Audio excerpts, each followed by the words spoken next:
नमस्कार दोस्तों, स्वागत है आप सभी का एक बार फिर से हमारे चैनल में।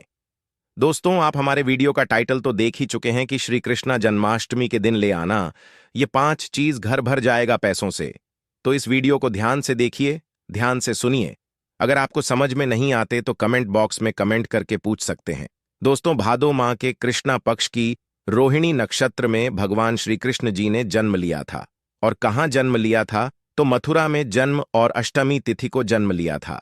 इसलिए जो अष्टमी तिथि है भादो माह की रोहिणी नक्षत्र की, इसको श्री कृष्ण जन्माष्टमी माना करके हम जो भगवान श्री कृष्ण की पूजा करते हैं। तो इस वर्ष 2024 में कृष्णा जन्माष्टमी को लेकर के बहुत से लोग भ्रमित हैं कि कृष्णा जन्माष्टमी कब मनाए। 26 या फिर 27 अगस्त को कृष्णा जन्माष्टमी है, तो आपको परेशान नहीं होना है, वीडियो में जानते हैं।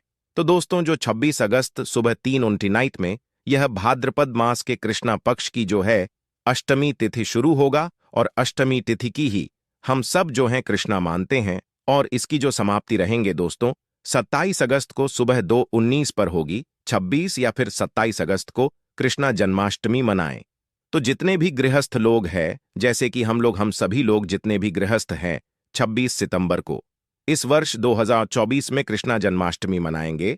और जो साधु संत सन्यासी वैष्णव संप्रदाय के लोग हैं, साधु संत हैं, सन्यासी हैं, ऐसे लोग 7 सितंबर को कृष्णा जन्माष्टमी मनाएंगे। क्योंकि दोस्तों, रोहिणी नक्षत्र जो 27 अगस्त को ही है, रोहिणी नक्षत्र जब लगे तब हम सब जो है कृष्णा जन्माष्टमी मानते हैं। और पूजा करने का जो शुभ समय रहेगा दोस्तों, वो भी मैं आप लोगों को थोड़ा सा बता डन कि आप कितने समय पूजा कर सकते हैं कृष्णा जन्माष्टमी के दिन। तो दोस्तों, रात्रि में जो पूजा करने का 11:19 शुभ मुहूर्त शुरू होगा, जिसकी समाप्ति तिथि रहेंगे 12:43 अर्थात 44 मिनट का आपको कोई समय रहेंगे।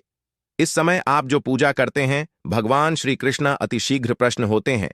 तो ऐसी कौन सी चीज है जी समय श्री कृष्ण जन्माष्टमी के दिन घर में खरीद करके लाना चाहिए, जिससे हमारे अध्यात्म में उन्नति हो, हमारे घर धन दौलत से परिपूर्ण बने रहे। जिस तरह धनतेरस तिथि होती है, उसे दिन बहुत सारी चीजों को घर में ला करके रखना से हमारे घर में धन दौलत की बरकत होती है। आपने देखा होगा जो धनतेरस है, इस दिन धनिया का बहुत ही ज्यादा महत्वपूर्ण होता है। धनतेरस तिथि के दिन कोई भी व्यक्ति अपने घर में धनिया खरीद करके लेट हैं और उसे धनिया का चिढ़ा पूरे घर में करते हैं।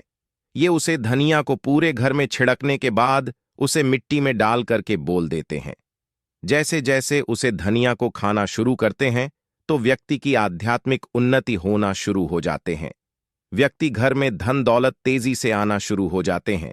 ठीक इस तरह श्री कृष्ण जन्माष्टमी के दिन भी कुछ ऐसे वास्तु हैं जिसे घर में ला करके रखा जाता है, घर में ला करके खाए जाते हैं, घर में ला करके भगवान श्री कृष्ण को चढ़ाई जाते हैं।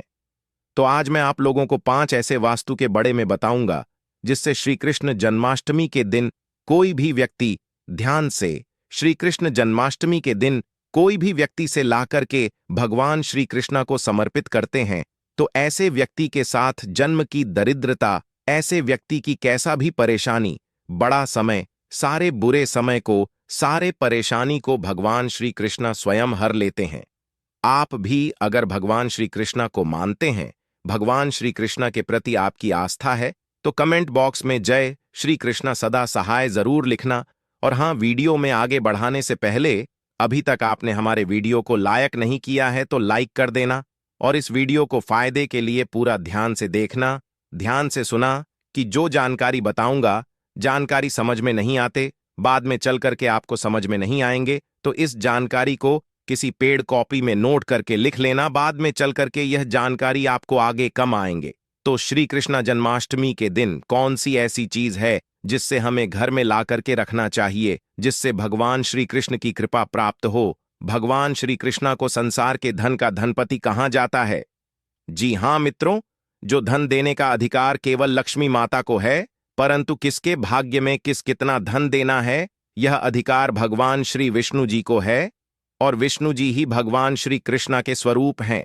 भगवान श्री कृष्ण आज भी जागृत अवस्था में आपने देखा होगा पुरी में भगवान श्री कृष्ण के हृदय रखे गए हैं। जो जगन्नाथपुरी है उसमें भगवान श्री कृष्ण के हृदय रखे गए हैं। भगवान श्री कृष्ण आज भी जागृत अवस्था में हैं। जागृत रूप में हैं। और आपने देखा होगा वृंदावन में जो नंदनवन है वहां पर भगवान श्री कृष्ण आज सांस रचते हैं। तो इस वीडियो को ध्यान से देखिए। जन्माष्टमी के दिन ये चीज आप जो अपने घर में जरूर लाइए, बिल्कुल ही आपके घर भी धन दौलत से परिपूर्ण बनेंगे। आपके जीवन में चली परेशानी को इस चीज को लाने के बाद समाप्त हो जाएंगे। किस चीज का अपना अलग ही महत्व है। इस चीज को लाने से पहले सर्वप्रथम आपको अपने घर को साढ़े साफ पानी से धो लेना है। फिर आपको अपने घर को एक बार गंगा जल से पूरी तरीके से चित्त मार देना है। अपने घर को पवित्र करना है। फिर इस वास्तु को आपको लाकर के भगवान श्री कृष्ण को समर्पित करना है। तो आपको लाना क्या है? पहले वास्तु है मित्रों, वो है शहर। जी हां, जो शहर हैं ये भगवान श्री कृष्ण को अत्यंत प्रिय है। ध्यान से सुनिए, भगवान श्री कृष्ण को अत्यंत प्रिय है। शहर जो है देवी देवताओं को भोग के रूप में लगाते हैं। आपने देखा होगा जो शहर है यह वास्तु दोष को भी दूर करते हैं। भगवान श्री कृष्ण को वास्तु का जनक समझा जाता है। जहां पर भगवान श्री कृष्ण के बाल अवस्था रूप का मूर्ति रखा जाए, जिसे हम जो हैं बाल श्री कृष्णा बोल सकते हैं, या फिर एक तरह के छोटा कृष्णा बोल सकते हैं, ये फिर बाल गोपाल बोल सकते हैं। तो जहां पर कामूर्ति हो, इस तरह की मूर्ति को अगस्त शहर से स्नान कर दिया जाए। ध्यान से सुनिए, इस तरह की मूर्ति को सहज से अगर भगवान को स्नान कर दिया जाए, अभिषेक कर दिया जाए, और इस सेहत को अगर कोई भी व्यक्ति थोड़ा थोड़ा खाना शुरू कर देते हैं, या फिर इस शहादत का छींटा अपने घर में मारते हैं, तो यह घर के वास्तु दोष को समाप्त करते हैं। अगर व्यक्ति की जीवन में किसी भी तरह के दोष लगा हो, उसे दोष का भी भगवान श्री कृष्ण निवारण करते हैं, हाल करते हैं। उसे तरह के दोष से भगवान श्री कृष्ण उसे बचते हैं। और जहां पर यह भगवान श्री कृष्ण को सेहत से नहलाया जाता हो, वह स्थान, वह घर तीर्थ के समाज हो जाते हैं। वह घर पवित्र हो जाते हैं। उसे घर में साक्षात लक्ष्मी आई है। उसे घर में कभी भी ऐन धन की कमी नहीं होती। पहले श्री कृष्ण जन्माष्टमी के दिन आप जरूर करना, आपके जीवन में चले, परेशानी आपके जीवन में चले, सारे कष्ट दूर हो जाएंगे। दूसरा वास्तु के बड़े में बता रहा हूं, तो भगवान श्री कृष्ण को जो दूसरा वास्तु जो है आप चढ़ा सकते हैं। जो वीडियो है यह भगवान श्री कृष्ण को अत्यंत प्रिय है, और यह मां सरस्वती के भी जैन तो प्रिया एक तरह के बाद यंत्र हैं। तो जो व्यक्ति भगवान श्री कृष्ण को बिना चढ़ते हैं, ऐसे व्यक्ति की बुद्धि तीव्र हो जाते हैं। ऐसे जो व्यक्ति हैं यह आगे चलकर के गुणकारी बनते हैं। ऐसे व्यक्ति एक तरह के गिद्ध संगीत के मध्य से आगे बढ़ते हैं। ऐसे व्यक्ति राजनेता बनते हैं। तो जो व्यक्ति भगवान श्री कृष्ण को कृष्णा जन्माष्टमी के दिन पीड़ा भेंट करते हैं, ऐसे व्यक्ति की अध्यात्म उन्नति होता है। ऐसे व्यक्ति राजनीतिक बनते हैं। फिर ऐसे व्यक्ति आगे चलकर के जो कहा जाए संगीत आगे बढ़ते हैं। तीसरा है मोर पंख। ध्यान से सुनिए, यह जो मोर पंख अगर कृष्णा जन्माष्टमी अगर सांप लाकर के भगवान श्री कृष्ण को समर्पित कर देते हैं, तो मोर पंख को बहुत ही पवित्र समझा जाता है। ये घर में सकारात्मक ऊर्जा को बढ़ाने का काम करते हैं। घर में नकारात्मक ऊर्जा उसे समाप्त कर देते हैं। भगवान श्री कृष्ण अपने मुकुट में स्वयं मोर पंख धारण किया हुए हैं। तो एक कम करना, श्री कृष्णा जन्माष्टमी के दिन मोर पंख जरूर खरीद करके लाना, भगवान श्री को समर्पित करना। इस श्री कृष्णा को समर्पित करने के बाद इस मोर पंख को आपको अपनी तिजोरी में रख लेना है। तो यह आपके घर में धन दौलत की बरकत कराएंगे। अगर मोर पंख को सादे पानी से नहला करके अगर इस पानी का छींटा आप घर में मारेंगे, तो आपके घर के जितने भी वास्तु दोष है वो समाप्त हो जाएंगे। क्योंकि मोर पंख को वास्तु दोष समाप्त करने वाला कहा जाता है। मोर पंख से जी घर में मोर पंख का छींटा मारा जाए, या फिर मोर पंख का पानी का जी घर में छींटा मारा जाए, स्नान कराया जाए, उसे घर में शांत लक्ष्मी, उसे घर में साक्षात लक्ष्मी ए जाती है। जिन घर में लक्ष्मी जी घर में भगवान श्री कृष्ण का छोटा सा बाल अवस्था मूर्ति रहे, वह घर बिल्कुल ही उन धन से भर जाता है। चौथी वास्तु बता रहा हूं, जैसे श्री कृष्ण जन्माष्टमी के दिन जरूर लाना चाहिए। तो हमारे धर्मशास्त्र में भी बोला जाता है, जो चौथी वास्तु बताऊंगा इसके बड़े में हमारे धर्मशास्त्र में भी बोला जाता है कि कोई भी व्यक्ति अगर कमल के फूल भगवान श्री कृष्ण को ला करके श्री कृष्ण जन्माष्टमी के दिन समर्पित करते हैं, तो ऐसे व्यक्ति के जन्म जन्मांतर के ऐसे व्यक्ति के जीवन में चेहरे परेशानी समाप्त हो जाती हैं, क्योंकि भगवान श्री कृष्ण ने स्वयं कम के वृक्ष पर बैठ करके बांसुरी बांसुरी बजाए थे और कम के वृक्ष की बहुत ही उत्तम वृक्ष समझा जाता है। चाहते तो भगवान श्री कृष्ण पीपल के वृक्ष में भी बैठ करके बांसुरी बजा सकते थे, परंतु उसने ऐसा नहीं किया, क्योंकि कम वृक्ष को भगवान श्री कृष्ण का आशीर्वाद प्राप्त है जो कम वृक्ष कर सकते हैं, और ऐसा समझा जाता है। कम वृक्ष पर अगर कोई व्यक्ति कामना बोलते हुए किसी भी सोमवार के दिन अगर जो हर कलर का धागे होते हैं यह बांध जाए तो सभी तरह के मनोरथ की पूर्ति होता है।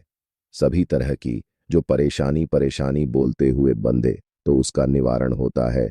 तो कृष्णा जन्माष्टमी के दिन आप भी जो है जरूर कम का फूल ले और भगवान श्री कृष्णा को समर्पित कर दीजिए।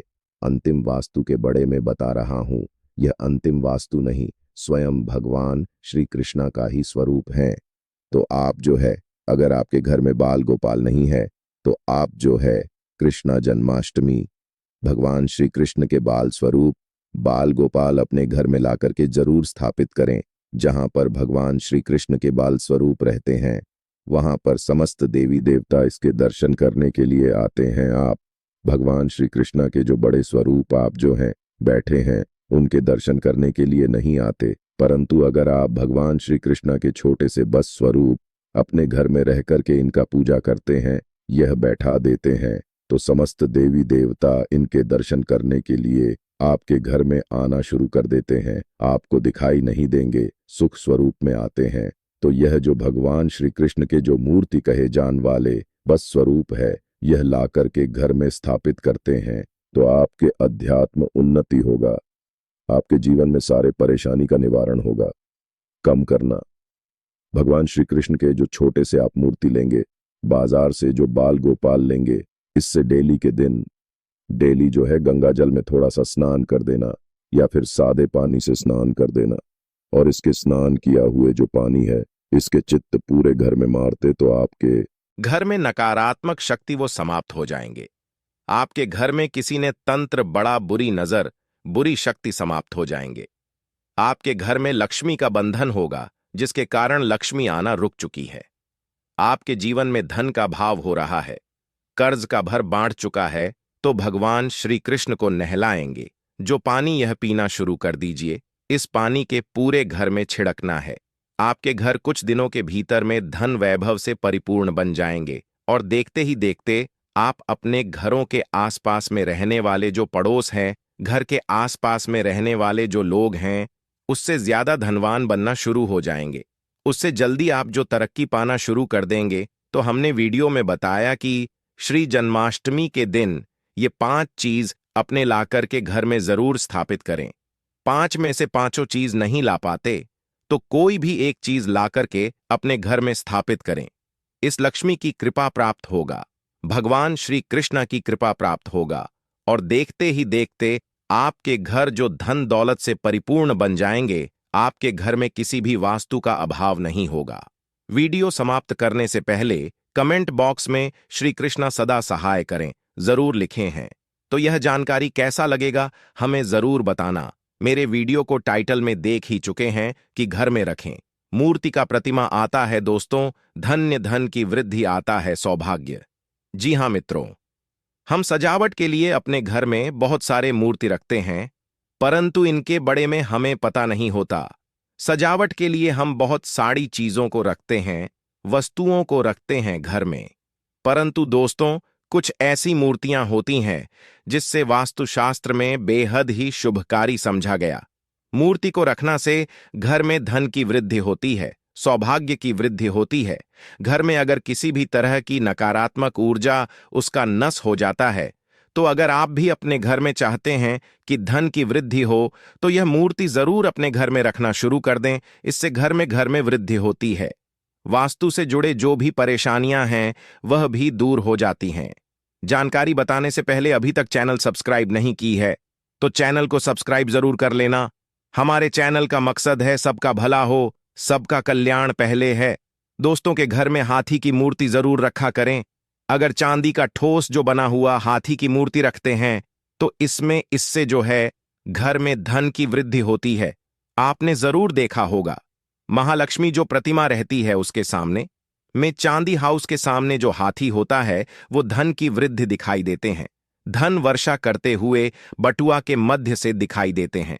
वास्तुशास्त्र के अनुसार दोस्तों, हाथी को ऐश्वर्य का प्रतीक समझा जाता है और ज्योतिष और धार्मिक मान्यता के अनुसार भी हाथी की प्रतिमा रखना बेहद ही शुभकारी समझा जाता है। हाथी की मूर्ति हो सके तो पीतल या चांदी की जरूर रखा करें और इसे शयन कक्ष में रखना से धन की वृद्धि होती है। शयन कक्ष में रखना से अगर राहु से संबंधित जो भी परेशानियां हैं, जो भी दोष है, वह दूर हो जाती है। दूसरा है हंस। जी हां दोस्तों, जो हंस होता है ना, इसे जोड़े रूप में करना चाहिए। अगर वैवाहिक जीवन में परेशानियां ए रही हैं तो अपने शयन कक्ष में हंस के जोड़े रखना से व्यवहारिक परेशानियां दूर हो जाती हैं और इससे आर्थिक लाभ भी प्राप्त होता है, धन की वृद्धि होता है। तीसरा है कच्छू की मूर्ति। वास्तु के अनुसार, वास्तुशास्त्र के अनुसार कछुआ रखना से घर में धन की वृद्धि होती है। धार्मिक मान्यता के अनुसार दोस्तों, कछुआ जो होता है भगवान विष्णु का रूप समझा जाता है। जिससे स्थान पर कछुआ होता है वहां लक्ष्मी कपास भी होती है, जहां पर भगवान वहां पर मां लक्ष्मी खींचे चले आते हैं। तो धन वृद्धि करने के लिए आप जो है पूर्व और उत्तर दिशा में कच्छू की स्थापना अपने घर में जरूर करें, परंतु इस बात का विशेष ध्यान रखना कि कछुआ समुद्र की ओर आता हुआ देखना चाहिए, क्योंकि अंदर की ओर आता हुआ दिखाई देंगे तो धन वृद्धि होता है। और अगर घर की अब ऐसा रख देते हैं कि बाहर की ओर जाते हो तो इसे धन की वृद्धि नहीं बल्कि धन की नस भी हो शक्ति है, तो कछुआ कैसे रखना है कि घर के अंदर की ओर आते हुए होना चाहिए, इससे धन की वृद्धि होता है। इसके बाद दोस्तों चौथ नंबर पर आते हैं। जी हां दोस्तों, हमारे हिंदू धर्म में अति पूजनीय समझा जाता है और वास्तु शास्त्र अनुसार अगर घर पर पीतल की बनी हुई गाय की मूर्ति रखते हैं तो इसे बेहद ही शुभकारी समझा जाता है, क्योंकि गाय में समस्त तरह के देवी देवता होते हैं। अगर पीतल की बनी हुई गाय की मूर्ति को प्रतिदिन स्नान करते हैं तो निश्चित रूप से मां लक्ष्मी खींचे चले आई हैं, धन की वृद्धि होती है। इसमें किसी भी तरह का संदेश नहीं है। अगर आप भी चाहते हैं दोस्तों धन से समृद्धि से एकदम संपन्न बनना चाहते हैं तो गाय की जरूर मूर्ति रखें और इसे डेली की स्नान करें। भगवान विष्णु की कृपा प्राप्त होती है, कृपा प्राप्त होता है, मां लक्ष्मी की कृपा प्राप्त होना शुरू हो जाती है और आप हर तरह से धन से संपन्न बन जाएंगे। तो यह छोटे छोटे उपाय को जरूर करें। किस्मत को आजमाने के लिए स्वयं भगवान कृष्णा ने कम के वृक्ष पर बैठ करके पवित्र वृक्ष समझा जाता है और शास्त्रों के अनुसार इसे देव वृक्ष की तुलना मां गंगानदी से किया है। जी तरह देवी गंगा अपने भक्तों का पाप हर लेती है, दुआ कर लेती है दोस्तों, ठीक इस तरह यह वृक्ष अपने शक्ति के प्रभाव से जिसके भी पास में राहत है उसका दुख दरिद्रता का नामो निशान तक मिट देता है। तो आइए जानते हैं इस वृक्ष से कैसे धन प्राप्त किया जा सकता है।